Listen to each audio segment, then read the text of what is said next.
Stupid fucking fight.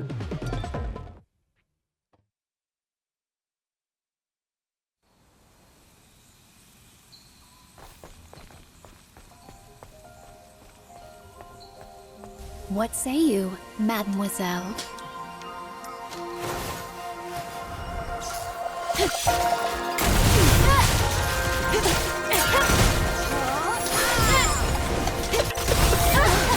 How's this?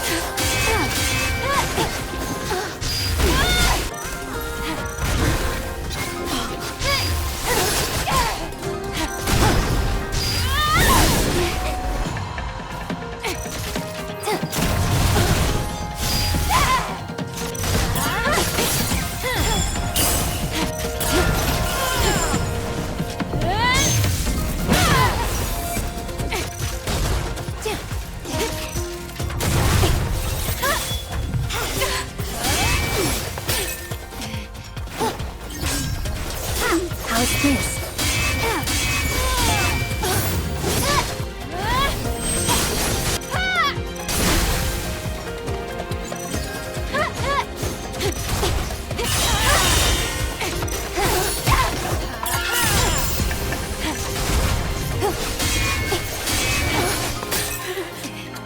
When I don't get a fucking response in the middle of that attack, it's just... It does weird things to your brain.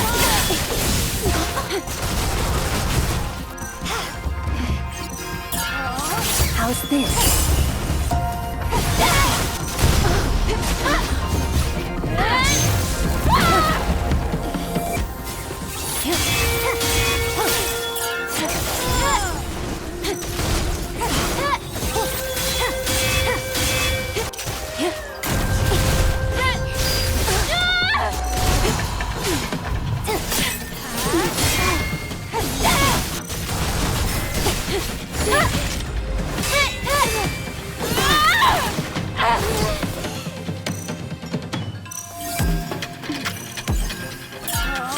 Let's go.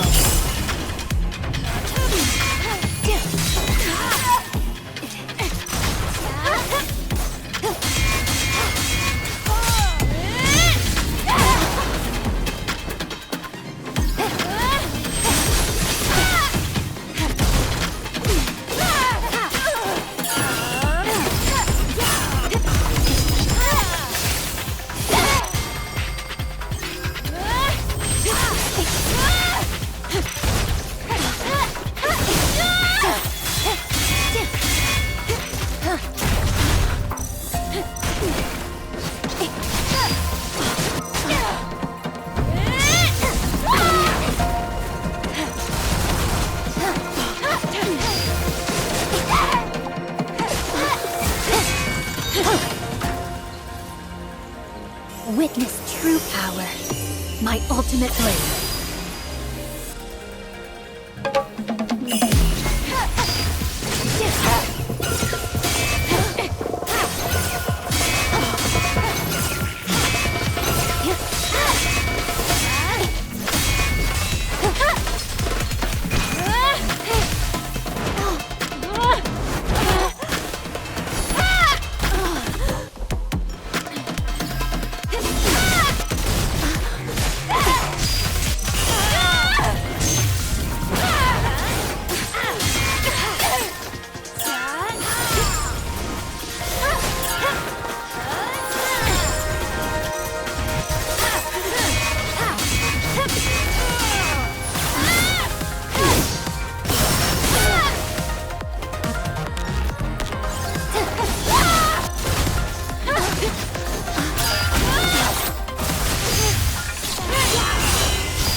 Oh, that's pretty slow actually.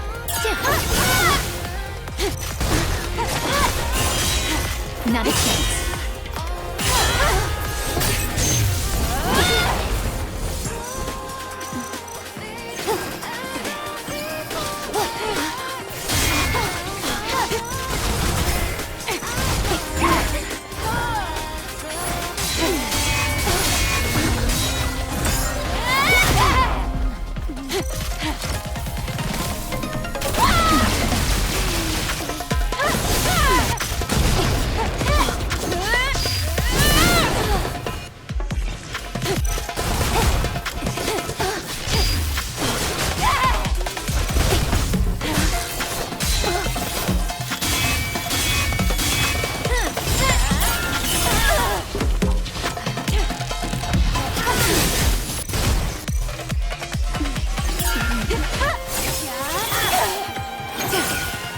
It's literally not possible.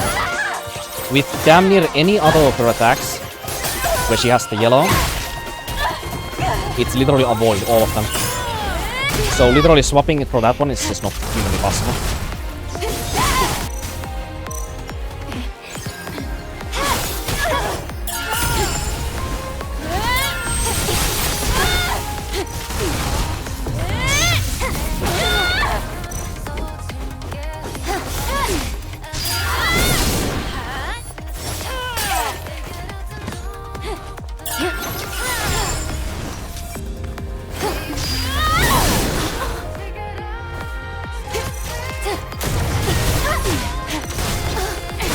Lot of shots on Amono, I think.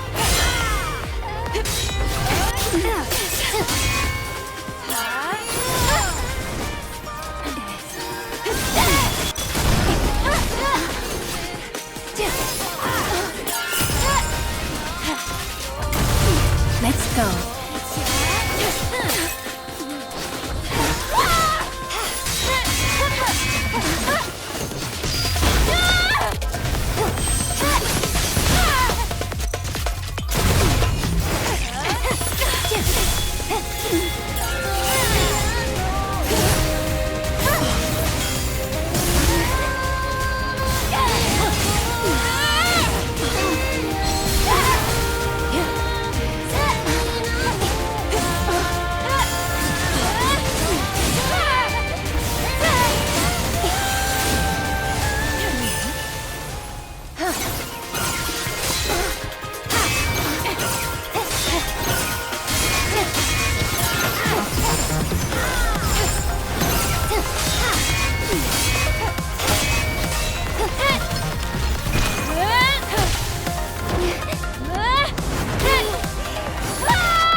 I'm just gonna kill her again at some other point. That was incredibly unclean kill. I knew it was gonna happen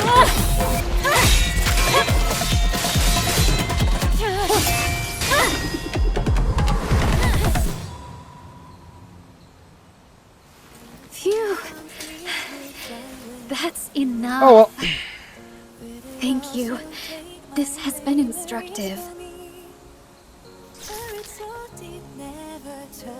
I really must be going now. If we meet again, when we meet, how about we share a drink? Just you and I, the moonlight, and our shadows.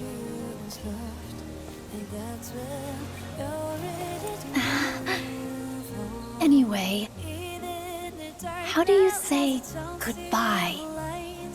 May your memories live on forever.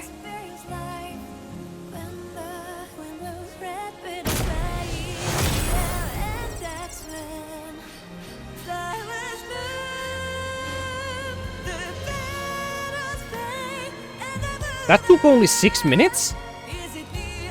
In the Captain Man fight, it took me like 9 minutes. Okay. I guess that tells about efficiency more than anything. I mean, that was not a good kill.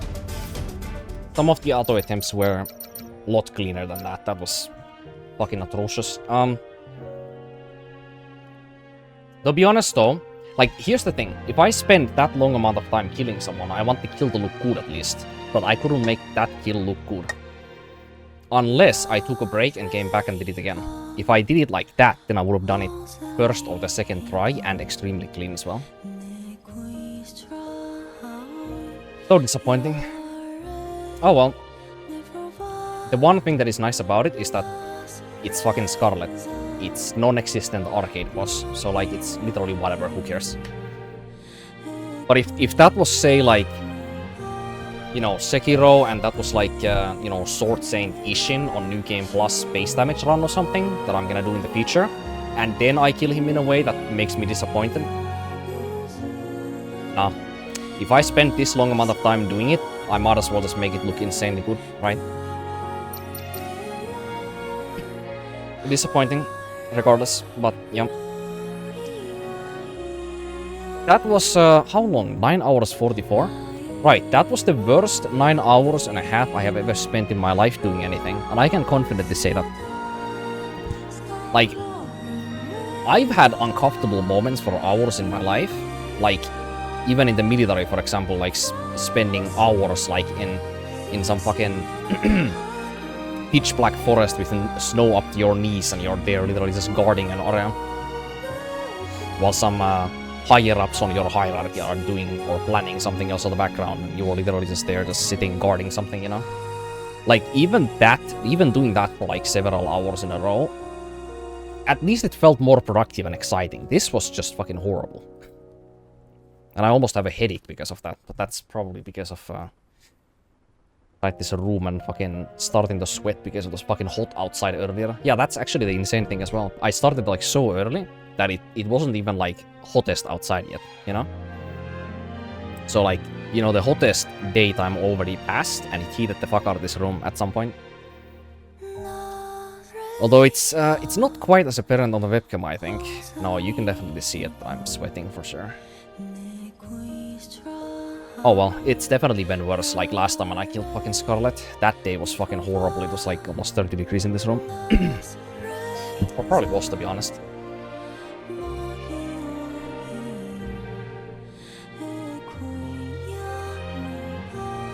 I was just checking if you can see the sweat on the chair. You can't really.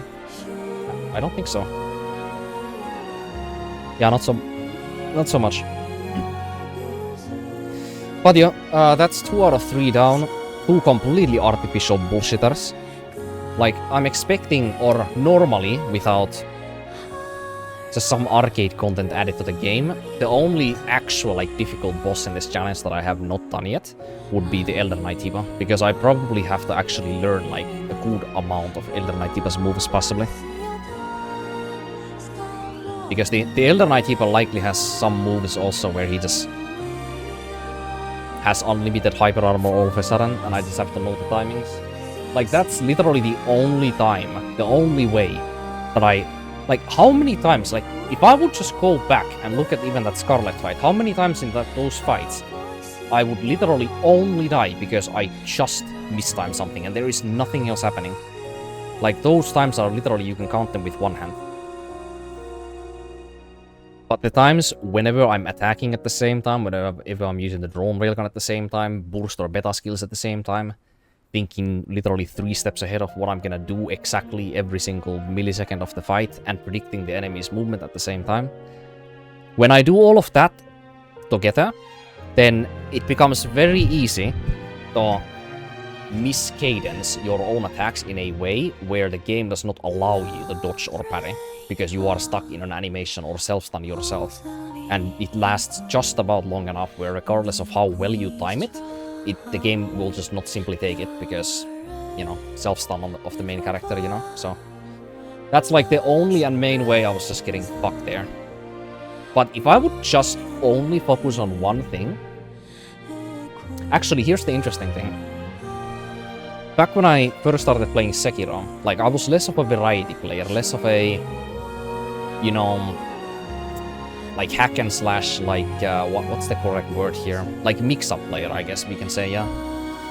Like, nowadays I'm a massive, like, mix-up and flow player. Like, I just simply, like, it's not enough for me anymore that I simply just have a good cadence and get some satisfaction from, like, say, parrying or dodging only. Like, it's not enough for me, you know? That is too easy for me as well. So, like, I've literally intentionally just made it harder and also more enjoyable for my own self by just mixing things up and making everything just as difficult as possible, you know? Just so it's as interactive as possible for me. So, like, even if I would go back to something like Sekiro, I would be very curious to see what my Sekiro gameplay would be now. I would be probably using the shinobi tools significantly more, and the martial arts, I would say. My gameplay would be quite a lot different. It would be different kind of satisfying, but, like, you know, if you do the Scarlet fight, like, staying on the point, if you do the Scarlet fight in a way where you simply just only parry her, like, the entire way through, like, she's not that fight at all. Like, no fight in Stellar Blade is hard. Like, I honestly, genuinely, my honest opinion, there is no hard fight in Stellar Blade. There literally isn't. Not in the traditional, like, From Software sense, there is not. Not like, you know, Dark Souls 3, like Sister Frida, or, you know, something like that, where you literally cannot cheese the boss necessarily in any way. It's literally just skill, as long as you don't, you know, summon co-opers or something, you know? Regardless of what your build is, regardless of what your playstyle is, you cannot really cheese it necessarily. It's kind of, you just have to suffer like everyone else, you know? So when you take games like, you know, From Software's Elden Ring into account, and then you have like, okay, maybe I'm going on a bit of a rant at this point, but like, challenges in Souls-like games, like there's a thing here that I'm really pissed about when it comes to challenges in Souls-like games. Not just like newer From Software Souls-likes, aka like Elden Ring and onward from Elden Ring. Well, actually Sekiro has a cheese mechanic too, that's called Mortal Blade. Mortal Blade is hella broken in that game as well. Even if you do not have any of those like totems left or the ammunition that you use for your shinobi tools, the Mortal Blade still does a good amount of balance damage to enemies' posture, you know? Or posture damage, you know? So even if you use it when you're at bottom 0, it's still like actually surprisingly strong. So you can kind of cheese your way through the late game with that thing if you want.